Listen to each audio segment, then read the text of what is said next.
Hey everybody, welcome to the Indigo Sky Holistic Vlog channel. I have a quick video to share today because today I am launching the Unschooling Life video series on my website and on my blog. And I want to just share a little bit about why I'm creating that, what it is, why it's like it's got a paywall. It's going to be behind a paywall just because there is actually going to end up being a lot of content on there, and all of this time is valuable for myself and for yourself as well.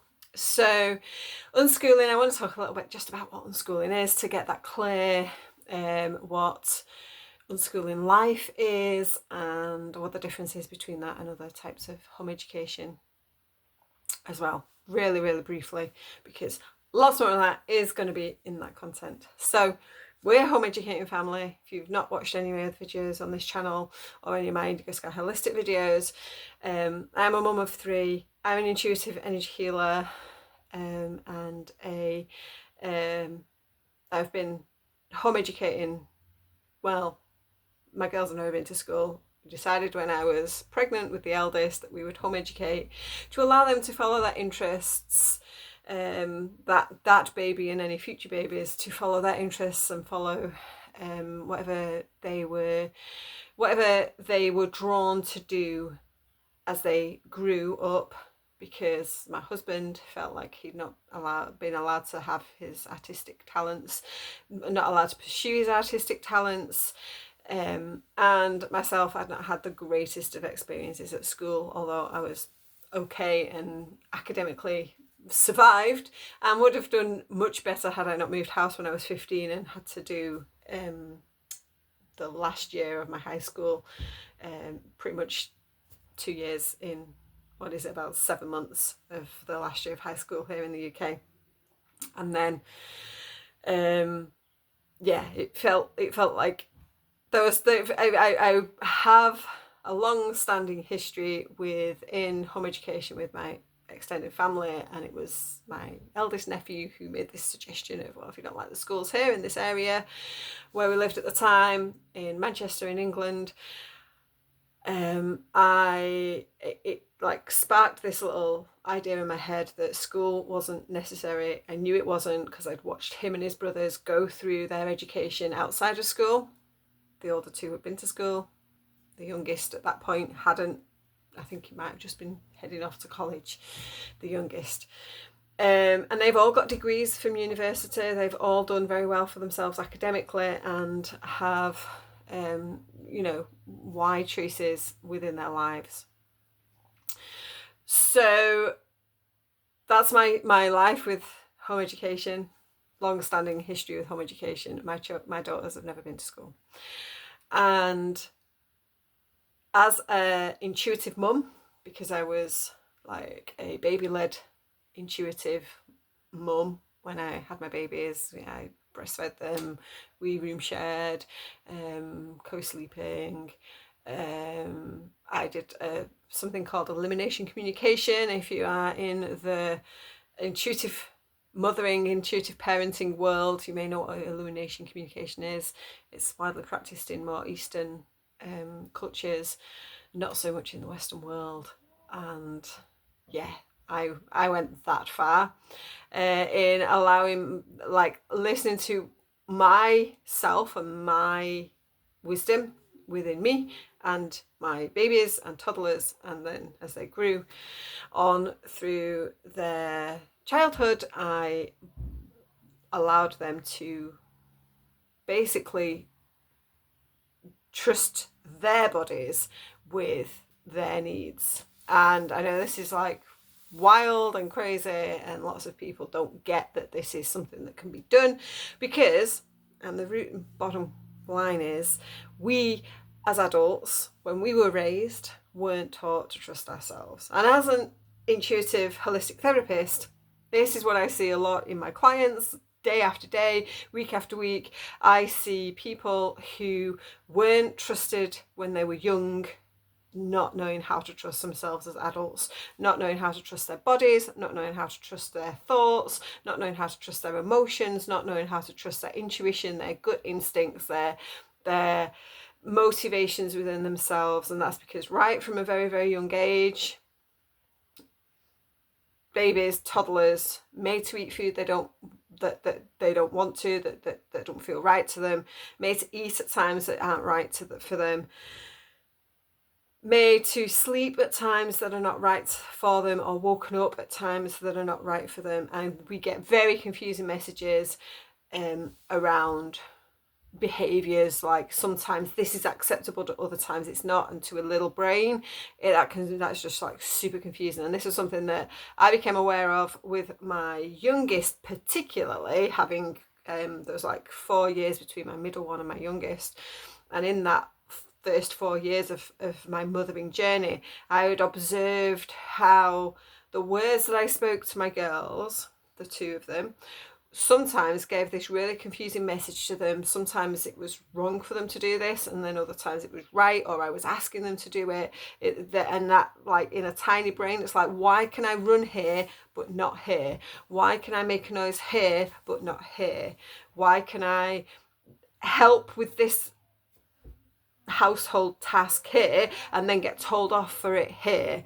And then by the time I had my third, this was when I realised that, oh, hold on a minute, it's confusing to her when I tell her that she's doing the wrong thing while she's helping me in her mind to clean, to do a task. And now my youngest is now the one who will voluntarily go and do housework, like pretty much any time, and will usually do it if I ask her to, without objection, as long as I listen to her.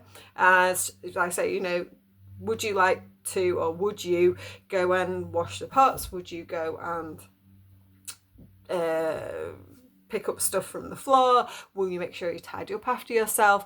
If she says no, it's listening to the response from her of, why is she saying no? She's saying no because she's in the middle of the project she's doing, because she's not saying no, she won't do it at all. She's just saying, I will in a minute. And that's something that I reserve as a mum. I reserve the right when they ask me to do things to say, in a minute, in 5 minutes, in 15 minutes, when I have finished. If they came now and went, Mom, I want this, I'm like, well, I am in the middle of making a video. When I have finished this video, I will do that thing you wish me to do. And I have the same respect for them. If I ask them to do something, I do not expect immediate action if they're in the middle of something else.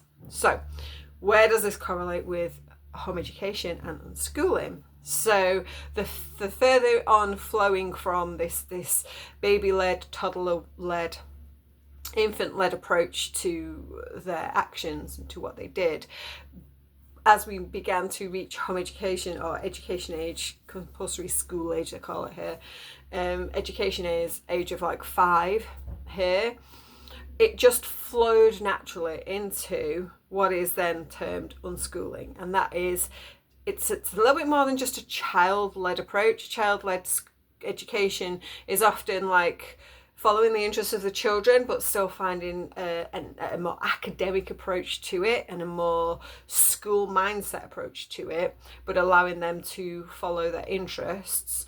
Unschooling, the education side of things, is about not putting limits on screens for use in education usually, or not putting, like, unschooling will often realise that there is an educational opportunity, a learning opportunity, an academic possibility from everything that life presents to us. And that's the case I've seen now after 11 years of home education, 16 years as a mum, that this is everything they do presents an education opportunity or learning opportunity. And everything in life is, as you look at your life day to day, you'll begin to see that there is an education opportunity or a learning opportunity in pretty much everything you do. I was in the sweet shop the other day here in town and talking to them about, we almost narrowly missed the town flooding. We don't live in the floodplain, but the town had almost flooded, and I was talking to them about, we almost narrowly missed the town flooding. We don't live in the floodplain, but the town had almost flooded, and I was talking to them about, we almost narrowly missed the town flooding. We don't live in the floodplain, but the town had almost flooded, and I was talking about I had rushed off because the flood sirens had gone off to go and catch the pet shop in case it shut because I had no raw meat for my cats. And the pet shop, the sweet shop owner was like, "You feed your cats raw meat?" And I'm like, there you go, here you go, here, watching this video now. How many of you didn't know that you can feed cats and dogs? But a lot of people now seem to know you can do it with dogs, but you can feed cats raw meat because their natural digestive system is made to consume and digest raw meat. And it led to this whole like explanation of, yes, they can eat raw chicken bones, yes, they can eat all of this, they can eat it like straight from like a chicken a chicken thigh or a chicken wing, and they will munch on that. Yes, they can do that. I do buy minced raw meat for my cats, but anyway. And this is the idea of like when you begin to learn, and there's a big deschooling thing in there as well for us adults, that we have to go like, oh, hold on a minute, I'm learning all the time as an adult. Why do I expect that young people, children, have got to go into a school environment to be educated? I don't go to a school environment to be educated, though it's an option. And that's the whole deschooling process as well. So unschooling takes all of the school ideas and mindsets, usually taking a deep level of deschooling to allow those mums and dads and caregivers who are unschooling have usually done a lot of deschooling of themselves to get to that level. And then this thing that we kind of do as a crazy family who don't have any structure, I guess. Structure and routines are not really a thing here in our house in that way. I probably have the most structure of the two grown-ups, and our middle daughter, she has a structured element to her, neurological thinking, and she likes the structure. So she tends to be quite like, this is what happening this day, and this is happening that day, and this is happening that day, and times and schedules and things. We as an unschooling family are what are often called in the home education world radical unschoolers, because we don't have bedtimes. We never have. Don't do bedtimes. That was something that I knew quite early on in our journey into parenting, that we weren't going to have bedtimes as such. We encourage lights off. We do tend to turn the Wi-Fi off at night. We encourage wind down times, but what time that is dependent on each individual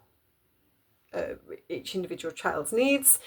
I have two quite late night owls and one who be in bed at 8 o'clock in the winter for sure. And so conversely then two quite late risers, as opposed to one who can be up at 7 and happy for the day. So, and we also tend to not have a mealtime structure as well, which is a little bit crazy and a little bit chaotic. Generally for them, now that they're getting older, I've got two teenagers and a not quite 10-year-old, they can generally fend for themselves through snacks and meals through the day, light meals and things like sandwiches and toast and stuff. And I provide one main cooked meal, or my husband does. We provide one main cooked meal for them sometime through the day. If I'm out, then my husband will do it while I'm not in, or I will have something there ready for us to eat when I get back home. That's about as structured as the food eating goes. And also as an intuitive eating advocate, we've done a lot and gone a long way to allow them to trust their bodies with regards to what food they do and don't eat. And that's resulted in a vegetarian. It's resulted in a lot of discussion on food and nutrition and why some of the stories are out there. So for myself, 47 years old, I grew up with a mum who was counting calories and fat content, and then they came out like a couple of decades later and they were like, it's really important that you have this fat and that fat in your diet, and now it's sugar that's the bad thing. And I'm like, okay, so here we go again, 50 years later, it's sugar that's the bad thing and not fat. And, back then they'd added sugar content to stuff to because they'd reduced fat content in things, and it's all crazy. And I'm like, if you listen to your body will tell you what's good for it. And the thing with having raised them like that, like, all of them will take a bite out of a sweet or a bite out of a piece of chocolate and then leave it, because that's all they want in that moment. It's not perfect, and it's not like without its challenges, and you know, we're navigating that with things as they've got older that I really don't want them to have, or that they like want to be able to have, particularly regards to artificial sweeteners. If the only things ever in the whole world that I'm like, please don't ever consume this, it is artificial sweeteners. And then as they've got older and they're teenagers and they're like, they want to try this drink and that drink and the other drink, and 9 times out of 10 they try something that's got an artificial sweetener in and they don't finish it, and I'm like, well, there you go then. Or we've had a couple of incidents of not feeling very well at all after having consumed something with an artificial sweetener in. I have one who's very careful how much wheat and gluten she consumes, like I do. I try not to eat wheat at all unless it's an organic, like organic breads that have got wheat flour in. I eat them. But for a long time now, I've known that wheat is not very good for my digestion. And so I have one like that. And this, like, it's all about navigating how that works around a family of 5 people who all want to eat different things or all want to sleep at different things. But it's also then about building them trust and teaching them how to navigate life. So like my eldest 2 know how to turn the Wi-Fi off. They know how to make sure everything's finished and turned off at the end of the day. It's about teaching them for life rather than everything being our responsibilities because we're the grown-ups. So there's that side of things where, yes, definitely safety and everything is down to us and we do that, but things that they can be trusted with from as early as possible and as young as possible, like turning the Wi-Fi off, like making sure that their devices are powered down at the end of the day, like charging up their own devices, like how they listen to their bodies. And so like my youngest she can easily spend all day gaming, but then she'll have 3 or 4 days where she barely even touches a screen or a computer or a device of any sort. And it's been enlightening for me because when I observe through clients and through communities that I'm part of, the home education community and stuff, where there's people who are very, very restrictive of things like their phones and their devices, it's usually because they've got an inner addiction or an inner issue themselves with it, and they can't trust themselves. So how can you trust this little human to know any better as well? So the whole purpose of this Unschooling Life series that I'm creating is to, first of all, discuss the unschooling way of living, discuss deschooling ourselves as adults, and really dive deeply into how we learn to trust ourselves. And that's a big process. It also comes in line with the rest surrender trust process that I'm running it's Indigo Sky Holistic from the end of December through for 6 months. Because that's that aspect of trusting ourselves. So many of us were never ever taught to trust ourselves. We don't know what that looks like, we don't know what that feels like, and we're passing that on to the next generation, and that just feels like it's so disempowering for them. And that's why we're then disempowered as adults. We're disempowered as adults because we were never empowered when we were young, when we were children, when we were babies and toddlers. All of that felt like it was, you know, some sort of crazy idea that young people could be trusted, that babies, toddlers, children could be trusted. And we're not talking about trusting them with like the whole life, and we're not talking about trusting them with like running a home or like being employed. We're not talking about that. We're talking about age appropriate trust. And most importantly, trusting their bodies. If something in their body says, this is a horrible situation to be in, I don't want to be here, it could be a person that's there that's not good to be around. How many people have been abuse victims, have not trusted the individual that was that abused them, but were pushed and encouraged to be around that person by a grown-up that they trusted. And it has this knock-on effect of we can't trust other grown-ups because they put us in these situations that hurt us, and we can't trust ourselves because somebody told us to like no, it's all right, go, you can go and be looked after by uncle so and so or auntie so and so, and then they hurt us, and we weren't allowed to tell our parents, or we thought we shouldn't tell our parents because again that's how abuse works. And then with regards to trusting bodies with food and what we take in, like how that pushes and creates aspects of eating disorders because people are told to eat certain things that aren't good for them, or it's a form of control. Eating disorder is often a form of control of how we take food in because we've been controlled in some other way and some other aspect of our life. So that's my little video for today. It's a little bit longer than I expected, but I wanted to get that out there because the blog is going up later on today or maybe early tomorrow because the day is running away from me. And then Unschooling Life is going to be up and launched. The first video has been made and is already ready to be shared. I have actually already shared it with a couple of people because I wanted to get some questions and ideas and things for making part 2. So yeah, really excited to share that, and please do let me know what you think in the comments here if you're watching this on YouTube, and I look forward to sharing even more of this with you all very soon.